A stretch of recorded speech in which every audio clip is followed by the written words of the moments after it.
special halftime performance. This is usually where we would tell you how a university with the initial PU has a good chance of sticking up the Big Ten. Or just how a Boilermaker is like a village bicycle. But not today, because after all, we are a band with class. Today, as Rice University focuses on its centennial celebration, the mob wishes to reflect on just how good we have it. For instance, the Princeton Review says that we have the happiest students of any campus. We have a Division I football team playing its 100th season. We have an irreverent marching band that continues to make national headlines a mere 40 years since its inception.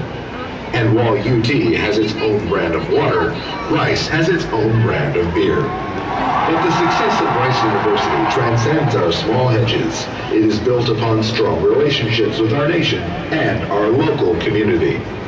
This year, the NASA Johnson Space Center celebrates its own 50 years of achievements, helping America and the world reach beyond our wildest imaginations. On the field before you, the mob assembles a 2/3 scale projection of the International Space Station in honor of the men and women of Mission Control who have inspired generations of young engineers, scientists, and dreamers.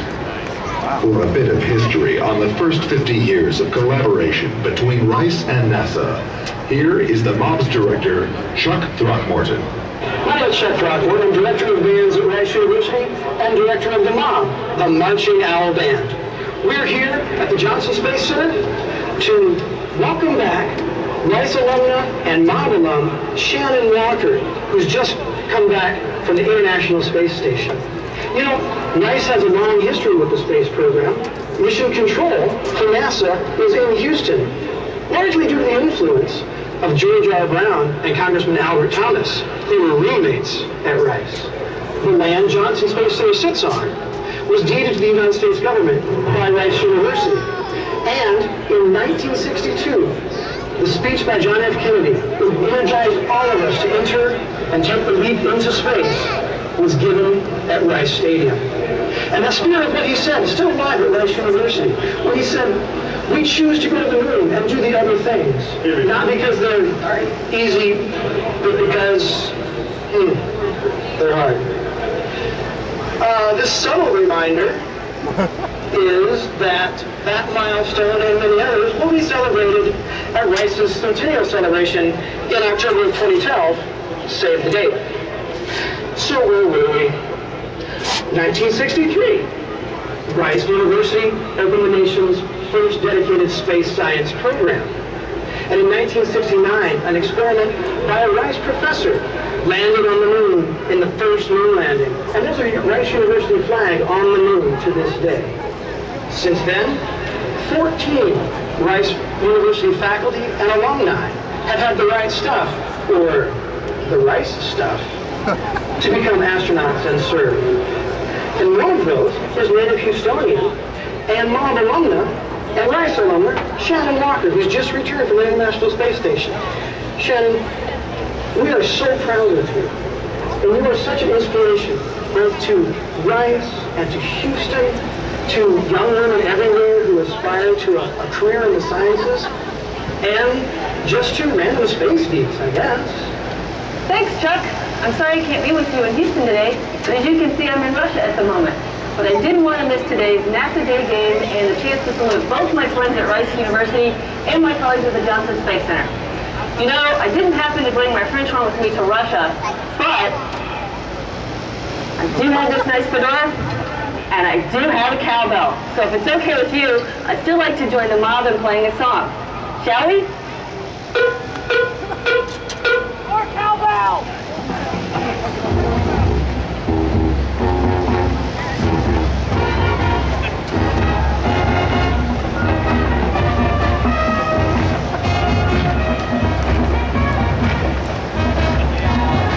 Thank you, MOB alumna Shannon Walker.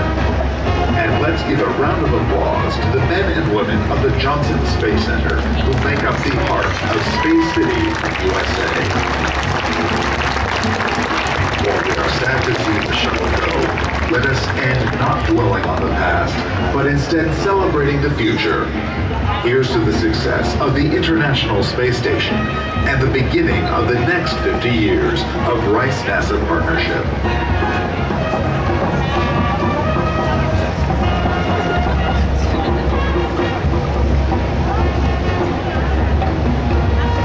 Hey, Rice Stadium. Hey, Rice Stadium! I'm Chuck Throckmorton, Director of Bands at Rice. And take a look at this. Is this impressive or what? This is the biggest prop I have ever seen on any football field anywhere. But we could not have done it ourselves. We had help from the Aerospace Club, from the cheerleaders, from facilities engineering and planning.